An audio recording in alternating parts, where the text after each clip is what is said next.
कहानी अकबर बीरबल से कैसे मिले। एक बार बादशाह अकबर अपने कुछ सिपाहियों को लेकर शिकार पर निकले। शिकार करते करते वे सभी वन में बहुत आगे निकल आए और रास्ता भटक गए। अत्यधिक प्रयासों के बाद भी उन्हें आगरा राजमहल जाने का रास्ता नहीं मिल सका। धीरे धीरे शाम गिरने लगी। सबका भूख प्यास से बुरा हाल हो गया, लेकिन वे रुके नहीं और अनुमान के आधार पर आगे बढ़ते रहे। कुछ देर में वे सब एक तिराहे पर पहुंचे। उन्हें उम्मीद थी कि वहां से एक रास्ता अवश्य महल को जाएगा, लेकिन कौन सा ये पता करना आवश्यक था। आसपास कोई ऐसा व्यक्ति दिखाई नहीं पड़ रहा था जिसे रास्ता पूछा जा सके। सब चिंतित होकर इधर उधर देख रहे थे। तभी बादशाह की दृष्टि एक बालक पर पड़ी जो उनकी ओर ही आ रहा था। पास आने पर बादशाह अकबर ने बालक से पूछा, बालक जरा बताओ तो आगरा के लिए कौन सी सड़क जाती है।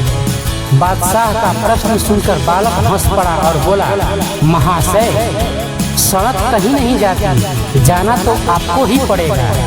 उसकी इस निर्भीकता और वाकपटुता से बादशाह अकबर बड़े प्रभावित हुए और प्रश्नचित्त होकर उससे बोले, बहुत वाकपटु जान पड़ते हो बालक, नाम क्या है तुम्हारा।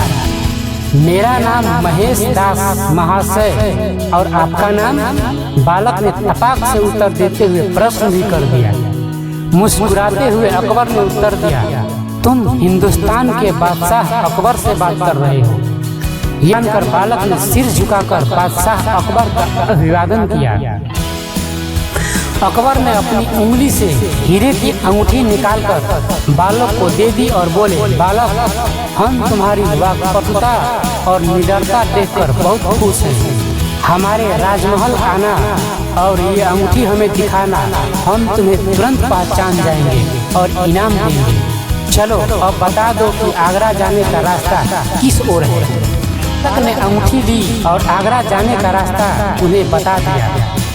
समय व्यतीत हुआ और महेश दास जुआ हो गया। एक दिन उसने बादशाह से मिलने उनके राजमहल जाने का विचार किया और उनकी दी हुई अंगूठी लेकर अपने घर से निकल पड़ा। राजमहल पहुंचकर वह हैरान रह गया।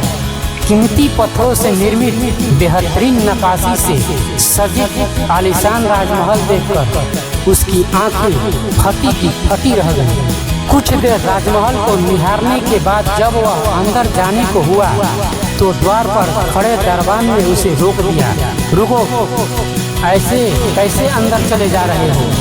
बादशाह अकबर के द्वारा दी हुई अंगूठी दिखाते हुए महेश दास दरबान से बोला, महाशय मुझे जहां पनाह से मिलना है। दरबान उसे राजमहल में प्रवेश देने के लिए राजी हो गया, किंतु इस शर्त पर कि बादशाह उसे जो भी इनाम देंगे उसका आधा हिस्सा वो उसे देगा। बीरबल ने शर्त मान ली। राजमहल में प्रवेश कर वह बादशाह अकबर के दरबार में पहुंचा।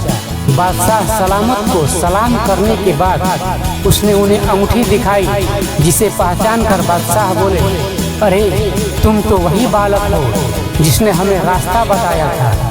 हुजूर बोलो, इनाम में क्या चाहते हो। जहाँ बना मैं चाहता हूँ कि आप मुझे इनाम में 100 कूड़े लगवाएं। महेश दास ने नम्रता पूर्वक निवेदन किया। यह निवेदन सुनकर बादशाह अकबर हक्के बक्के रह गए। ये तुम क्या कह रहे हो, बिना अपराध के हम तुम्हें कैसे कूड़े लगवा सकते हैं। हुजूर मुझे इनाम में 100 कूड़े ही चाहिए। महेश दास की जिद के आगे अकबर को झुकना पड़ा और उन्होंने जल्लाद को आदेश दिया, महेश दास को 100 कोड़े लगाए जाए। जल्लाद ने महेश दास को कोड़े लगाना शुरू किया। से उसने 50 कोड़े पूरे किए। महेश दास बोला, बस हुजूर ये मेरे हिस्से का इनाम था। इनाम का आधा हिस्सा मुझे अपने वचन अनुसार आपके दरबान को देना है, इसलिए 50 कोड़े उसे लगवाए जाए। यह कहकर बीरबल ने राजमहल में प्रवेश के लिए दरबान से हुई बातचीत का पूरा विवरण बादशाह अकबर को दे दिया। यह बात सुननी थी कि दरबार में ठहाके लगने लगे। बादशाह अकबर ने दरबान को 50 की जगह 100 कोड़े लगवाए। महेश दास की बुद्धिमानी को देखते हुए उन्होंने कहा, महेश, अपनी बुद्धि के कारण आज से तुम बीरबल कहलाओगे और अपने नवरत्नों में से सम्मिलित करते हुए उसे अपना मुख्य सलाहकार नियुक्त कर लिया। इस तरह बीरबल अकबर के खास बन गए।